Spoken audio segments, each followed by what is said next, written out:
Hello everyone, welcome to our YouTube channel free UPSC preparation.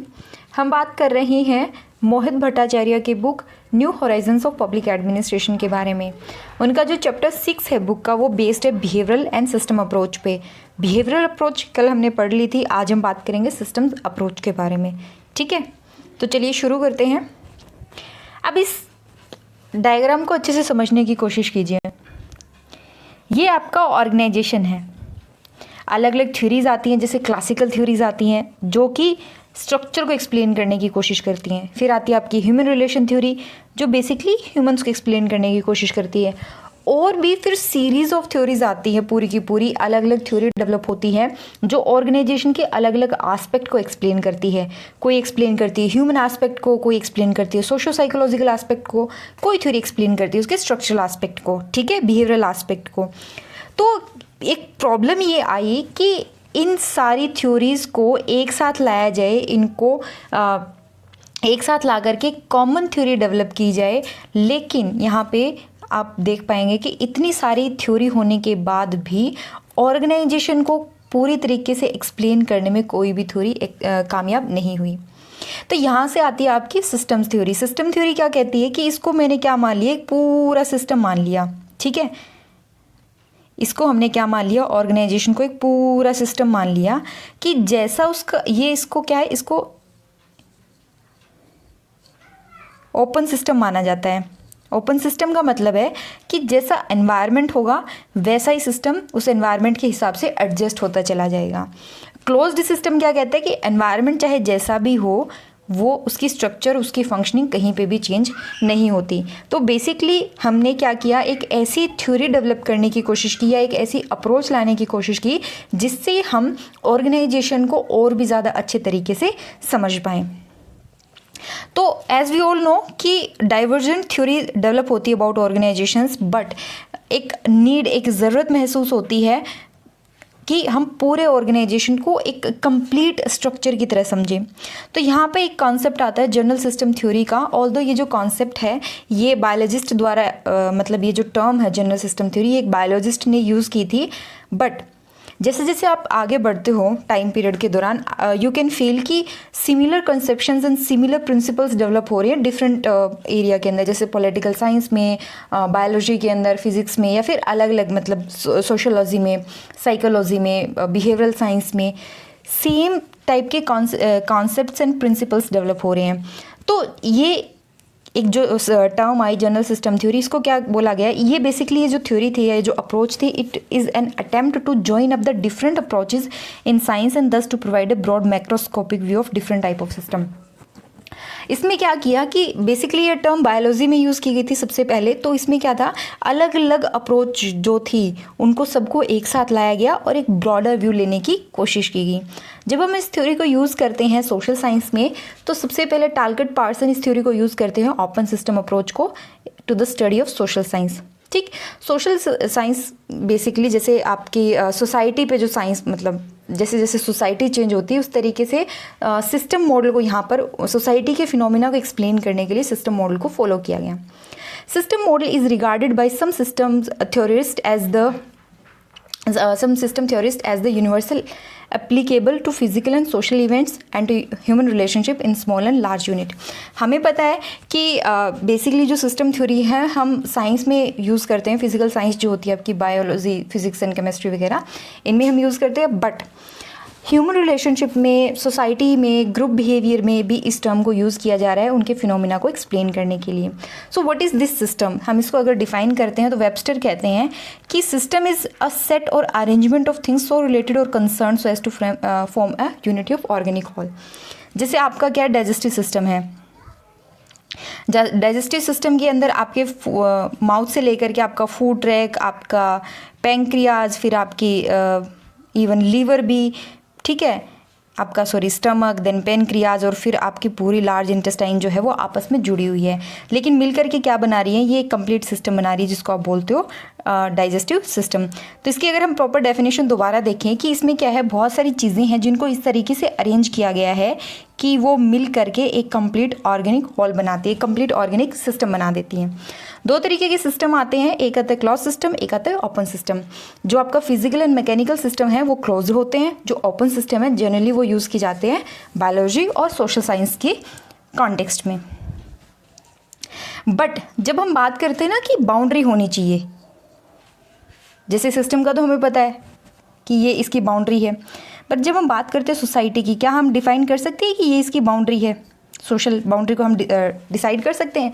ये थोड़ा सा challenging task है। So the concept of boundary is important in understanding the domain of A system. Physical और mechanical systems आते हैं जिनकी एक identifiable boundaries होती हैं, बट सोशल ऑर्गेनाइजेशन की जो बाउंड्री है उनको हमें उनकी एक्टिविटीज़ और फंक्शंस के हिसाब से समझना होता है कि कौन सी सोसाइटी, कौन सी ट्राइब, कौन सा आपका पर्टिकुलर सोशल सिस्टम किस तरीके से काम कर रहा है। इस पूरी थ्योरी का ऑर्गेनाइजेशनल थ्योरी के पर्सपेक्टिव में क्या रेलेवेंस है वो बात करते हैं। तो ओपन सिस्टम पर्सपेक्टिव के हिसाब से एक जैसा एनवायरनमेंट होगा उस एनवायरनमेंट से सिस्टम इनपुट लेता है और जैसे एनवायरनमेंट होगा उसी तरीके से वो अडेप्ट करने की कोशिश करता है। इसका सबसे बेस्ट एग्जांपल है जैसे कोविड पेंडेमिक आया, तो जितने भी ऑर्गेनाइजेशंस थे सब चाहते थे सर्वाइव करना, और उस सर्वाइव करने के लिए जैसा एनवायरनमेंट था वैसा उनको अडेप्ट करना पड़ा, राइट। तो इससे क्या हुआ, इसको हम बोलते हैं ओपन सिस्टम पर्सपेक्टिव। इससे क्या होगा कि आपको ऑर्गेनाइजेशन का एक टोटल व्यू हेल्प, मतलब एक मैक्रोस्कोपिक व्यू लेने में हेल्प होगी।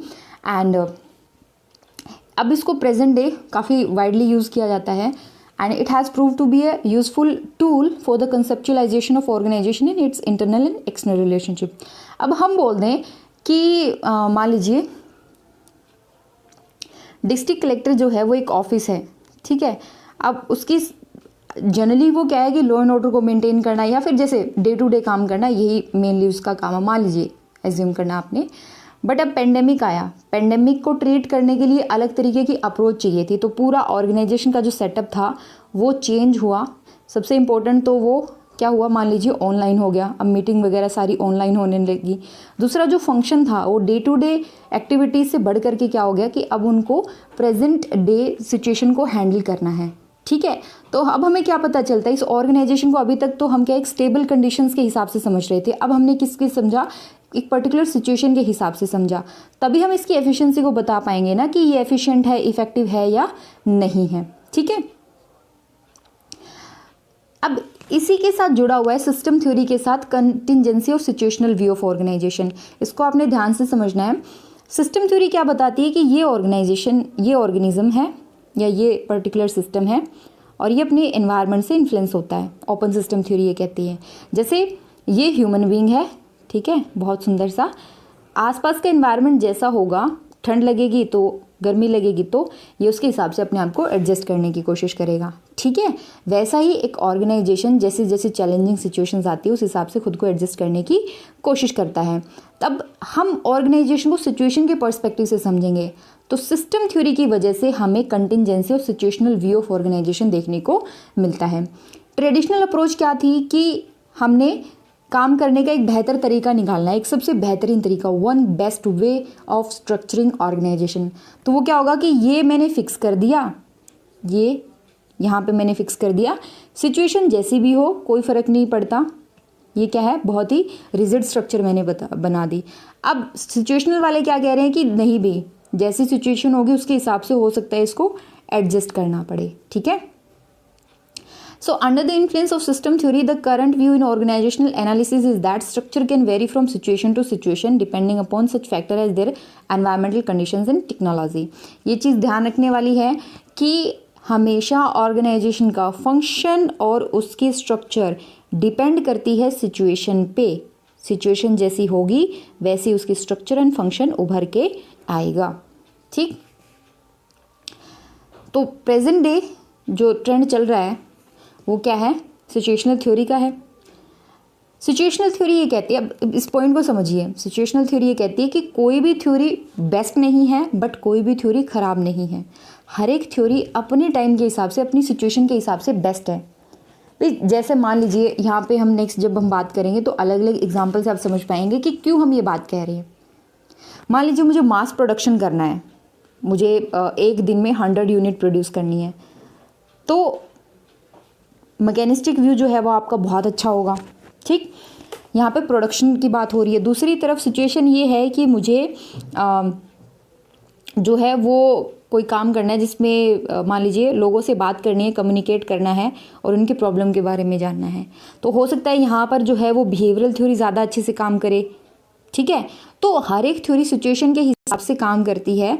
वी कैन नॉट डिसमिस और it does not require to dismiss earlier idea about organization, be it a classical design theory और ब्यूरोक्रेटिक थ्योरी। हर एक थ्योरी अपने हिसाब से बेस्ट है, चाहे वो क्लासिकल हो चाहे वो ब्यूरोक्रेटिक हो, बट वो डिपेंड करती है सिचुएशन पे।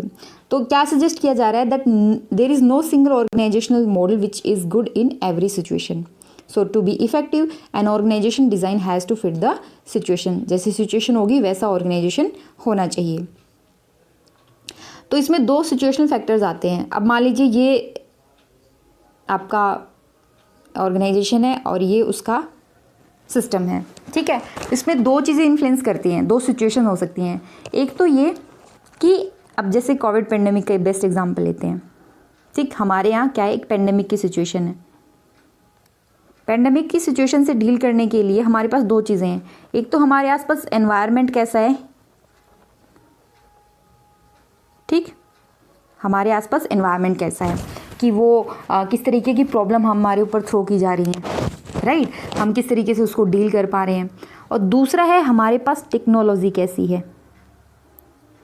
हो सकता है आज से 50 साल पहले अगर सेम प्रॉब्लम आती है तो उससे डील करने के तरीके अलग होते। क्यों? क्योंकि टेक्नोलॉजी उस टाइम अलग थी। अभी इसको डील करने के तरीके अलग हैं। हो सकता है 2050 के बाद जो अगर कोई मान लीजिए डिजीज़ आती है तो उसको डील करने के हमारे पास तरीके अलग होंगे। क्यों? क्योंकि हमारी टेक्नोलॉजी लेवल अलग होगा। तो टेक्नोलॉजी लेवल की वजह से क्या हुआ कि हमारे ऑर्गेनाइजेशन की स्ट्रक्चर चेंज हुई।